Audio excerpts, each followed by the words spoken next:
ఎన్నో రుచులు మీరు అందరూ చూస్తారు ఇక్కడ కూర్చున్న వాళ్ళు. పప్పు అన్నం అంట, చికెను, మటను, చేపలు, ఇంకా చిత్రాన్నము, పులిహోర, రకరకాలైనటువంటి మీరు అందరూ మంచిగా వండుతూ ఉంటారు, మంచిగా తింటూ ఉంటారు. రుచి మంచిగా నోటికి దొరికిందంటే ఇంకొంచెం ఎక్స్ట్రా కూడా తింటారు మీరు. దేవుని వాక్యము మనతో ఉన్నప్పుడు కూడా మనం ఏం చేయాలంటే ఇంకా నేను తినాలి అనే ఆతృత నీ మనసులో దేవుడు కలిగిస్తూ ఉన్నప్పుడు దాన్ని నువ్వేం చేయాలి? ఆస్వాదించాలి. అలాంటి వారికి మొట్టమొదటి మాట ఇక్కడ వ్రాయబడినటువంటి విషయము ఏమని వ్రాయబడి ఉంది అంటే, చూసాం కదా అక్కడ చదివాము, ఆత్మ విషయమై దీనులైనటువంటి వారు ధన్యులు, పరలోక రాజ్యము వారిదే అనేటువంటి మాటను మనము చూస్తాం. ఆత్మీయత విషయములో దీనత్వము కలిగిన వారు, తగ్గింపు స్వభావం కలిగిన వారు. ప్రపంచంలో ఇప్పుడు మనం చూస్తున్నామండి, అనేకమైన చోట్ల చాలా మంది దెబ్బకు దెబ్బ,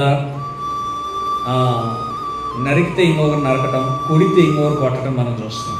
కానీ దేవుని బిడ్డలైనటువంటి దైవ సేవకులను కావచ్చు, దేవుని బిడ్డలను కావచ్చు, అవమానపరుస్తూ, కొడుతూ, ఉమ్మి వేస్తూ ఎన్నో విధాలుగా ఇబ్బంది పెడుతున్నప్పటికీ కూడా ఎందుకు ఒక్క మాట కూడా నోరు తెరిచి మాట్లాడటం లేదు తెలుసా మీకు?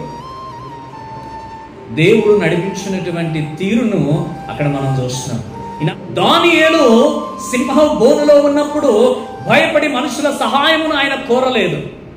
ఎవరి సహాయం కోరాడు తెలుసా? దేవుని సహాయం కోరాడు, తప్పింపబడ్డాడు. రాజే తన మనస్సును మార్చుకొని బాధపడి అయ్యో ఉన్నాడో లేదో అని చెప్పి తన మనస్సు వేదన పడుతూ ఆయన వచ్చి ఆ సింహాల బోనులో చూస్తే సింహాలు ఏం చేశాయంట? మౌనముగా కూర్చుని ఉండటం చూశాడు.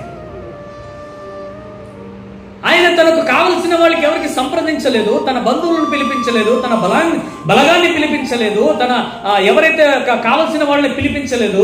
ఆయన ఏమనుకున్నాడంటే, తన ఆత్మ తనకు చెబుతున్నటువంటి మాట ఏంటంటే, మొరపెట్టు దేవునికి, నువ్వు దేవునికి చెప్పు. తన ఆత్మ తగ్గింపు కలిగి దేవునికి మొరపెట్టుట నేర్పిస్తా ఉన్నది. ఈ రోజున మన జీవితాల్లో మన ఆత్మకు ప్రయారిటీ ఇవ్వలేదు కనుక శరీరానికి ఎక్కువ ప్రయారిటీ ఇస్తున్నాం మనం. అందుకే ధన్యతను పొందుకోలేకపోతూ ఉన్నాం మనం. ఏదో దేవుని నమ్ముకుని బాప్తిసం తీసుకుని రొట్టె తీసుకుని ఇంకా బయటికి పోయిన తర్వాత ఇష్టానుసారమైన జీవితాన్ని జీవిస్తే పరలోకానికి చేరరు. మొట్టమొదటి మాట ఏమని సెలవిస్తా ఉందో తెలుసా? ఇక్కడ దీనులైన వారు ధన్యులు. ఏ విషయంలో? ఆత్మీయమైన విషయంలో. ఓకే, గడిచిన దినాల్లో దేవుని నమ్ముకున్నప్పుడు, లేకపోతే నువ్వు ఒకవేళ దేవుని సరిగా వాక్యం అర్థం చేసుకోకున్నప్పుడు నీ బ్రతుకు ఒకటి, అలా బ్రతికావు. కానీ ఇప్పుడు అలా కాదు. ఈ రోజున నీవు దేవుని చేతిలో ఒక భూషణ కిరీటముగా నీవు ఉండాలంటే మార్చబడాలి. పరలోక రాజ్యంలో నీవు నివాసము చేయాలంటే దానియేలు లాగా మరణము ముందున్నప్పటికీ కూడా మనము దేవునికే ప్రయారిటీ ఇవ్వాలి.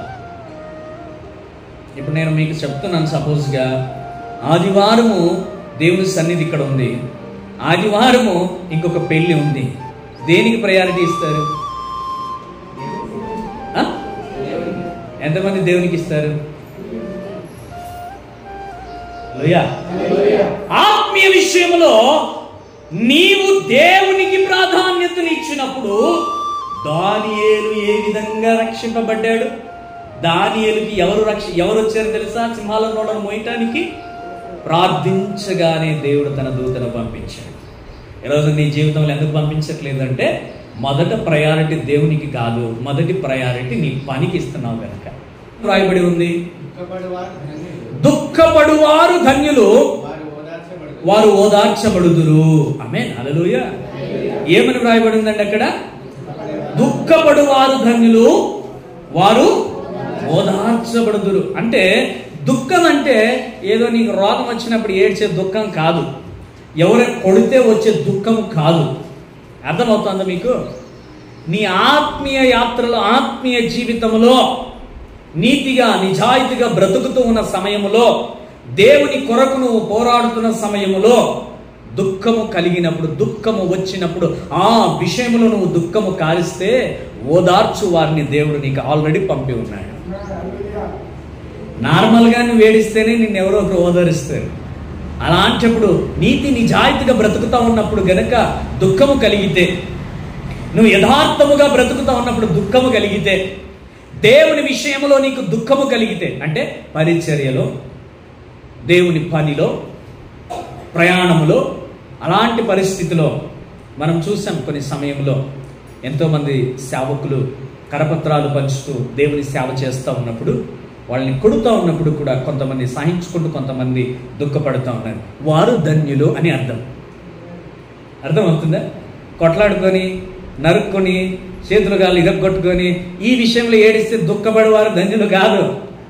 అర్థమవుతుందా? అలాంటి విషయంలో ధన్యత కలగదు మనకి.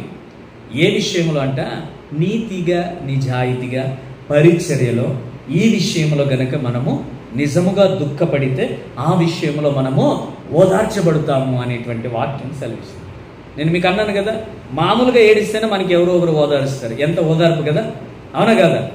అలాంటి విషయంలో ఆత్మీయత విషయంలో గనక నీవు దుఃఖపడితే ఓదార్చుటకు దేవుడు నువ్వు ఊహించని విధంగా దేవుడు ఓదార్పు ఉంటుంది నీ దగ్గర. కానీ మనం ఇంకా వాటి విషయంలో ఏం చేస్తున్నాము అంటే అర్థం కాకుండా దుఃఖపడుతూనే ఉన్నాం. మనం ప్రార్థన చేస్తూ ఉన్నాను కానీ నాకు ఎందుకో సమాధానం లేదు. ప్రార్థన చేస్తున్నాను కానీ కన్నీరు గారుస్తూ ఉన్నాను కానీ నాకు సమాధానం లేదు. ఎందుకు లేదు? నువ్వు దుఃఖపడుటకు కూడా ఒక అర్థం ఉండాలి. ఎందుకమ్మా ఏడుస్తున్నావు, ఎందుకు నాయన ఏడుస్తూ ప్రార్థన చేస్తూ ఉన్నావు అంటే, అయ్యా నా సంఘములో ఉన్న కొరత కొరకు నేను ప్రార్థన చేస్తున్నాను, నా కుటుంబాన్ని సరిచేసుకోవడానికి నేను ప్రార్థన చేస్తున్నాను, నా ఇరుగు పొరుగు వారి కొరకు వారు మంచిగా బ్రతకాలని ప్రార్థన చేస్తున్నాను, నా జీవితమే నేను మార్చుకోవాలని ప్రార్థన చేస్తున్నాను. ఇలాంటి విషయంలో దేవునికి ఓదార్పునిస్తాడు. అంతేగాని వ్యర్థమైనటువంటి వాటి కొరకు ఊరూరికనే దుఃఖపడి ఏడ్చేటువంటి వాటి కొరకు ఓదార్పును దేవుడు ఎవడు. ఇది మనం గుర్తుపెట్టుకోవాల్సిన విషయం. చాలా సందర్భాల్లో మనం చేసేటువంటి పని అదే కదా. 2వ కొరింథీయులకు రాసిన పత్రిక ఒకసారి చూసుకుందామా, 1:37. ఒకసారి దాన్ని జ్ఞాపకం చేసుకుందామండి. మామూలుగా కాదు మనం ఏడవతాం, ఆత్మీయమైనటువంటి విషయములలో మనం ఏం చేయాలి? ఇక్కడ చూడండి, దైవ చిత్తానుసారమైన దుఃఖము రక్షణార్థమైన మారు మనస్సును కలుగజేస్తుంది. ఈరోజు ఎంతమంది నేను మారాలి, నేను ఇంకా దేవునికి సమీపంగా ఉండాలి, అరే పక్కన వ్యక్తి పక్కన కుటుంబం వారు ప్రార్థన చేసి ఈ రోజున ఎంతో ఉన్నత స్థితిలో ఉన్నారు, ఎంతో బాగుపడుతున్నారు, ఈరోజు నేను ఆ విధమైన ప్రార్థన చేయాలి, ఆ విధమైన ఆత్మీయ జీవితం నాకు కావాలి అని ఎంతమంది కోరుకుంటా ఉన్నారు. ఇది నిజమైన విశ్వాసుల యొక్క లక్షణం. ఈనాటి కాలంలో చాలా మంది, నేను ఒక చోట వాక్యం అందించడానికి వెళ్ళినప్పుడు దాదాపు 2 సంవత్సరాల క్రిందట ఒక దైవ సేవకునితో వాళ్ళ గురించి చాలా ఆయన సీరియస్గా చాలా వివరించి వాళ్ళ జీవితం పట్ల కొన్ని విషయాలు చెబుతాయంటే వాళ్ళ సమాధానం ఎలా ఉంది తెలుసా? ఆ సేవకుని పట్ల వ్యంగ్యంగా సమాధానం చెప్తున్నారు. ఏం చెప్తున్నారు వాళ్ళు? వ్యంగ్యంగా. అది వాళ్ళకి కనపరచబడట్లేదు. నాకు అర్థమవుతాం. చాలాసేపు నేను నిలబడి చూస్తున్నాను, నా దగ్గరికి వచ్చి ప్రార్థన చేయించుకుంటా ఉన్నారు చాలామంది. ఎందుకు మీరు ఆలస్యంగా వచ్చారు? ఎంత మంచి వాక్యము వినే సమయము. నేను ముందే చెప్పాను కదా, వేరే ఆంధ్ర నుంచి పాస్టర్ గారు వస్తారు, వాక్యాన్ని అందిస్తారు, ముందుగా మీరు ఉండాలని చెప్పాను. ఎందుకు మీరు రావట్లేదు, ఎందుకు ఇలా చేశారని ఆయన హెచ్చరిస్తూ ఆయన బుద్ధి చెప్తూ ఉన్నాడు. చెబుతూ ఉన్నప్పుడు వాళ్ళు చెప్పేటువంటి సమాధానము నవ్వుతూ వ్యంగ్యంగా చెప్తా ఉన్నాను. చాలా బాధపడుతున్నాడు ఆయన. అది నేను కళ్ళారు చూశాను. కొంతసేపు ఉన్నానే ప్రార్థన అయిపోయిన తర్వాత 2 సహోదరులు నేను పిలిచాను.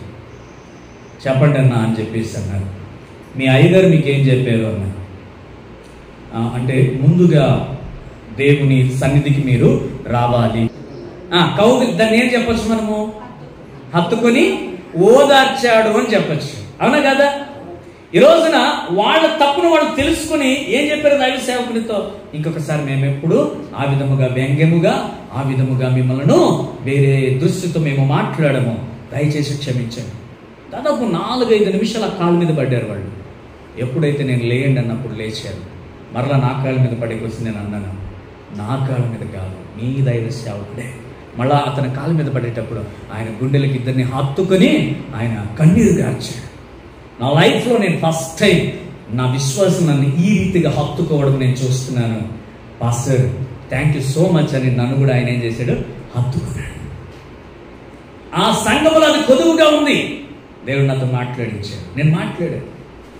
ఇంకొక సహోదరుడు అన్నాడంట, ఈ సేవకునితో గనక ప్రతి వారం ఇక్కడికి వస్తే అయిపోతుంది, మనం కరెక్ట్గా సంఘంలో ఉండాలి, వాక్యం జాగ్రత్తగా వినాలి, ఎవరు పడుకుంటారు, ఎవరు ఏం చేస్తుంటారు అన్నీ గమనిస్తూ ఉన్నాడు, పేరుతో సహా పిలుస్తూ ఉన్నాడు. వయము చాలా జాగ్రత్తగా ఉండాలి, దైవ చిత్తానుసారమైన మార్గాన్ని బోధిస్తూ ఉన్నప్పుడు స్వీకరించాలి.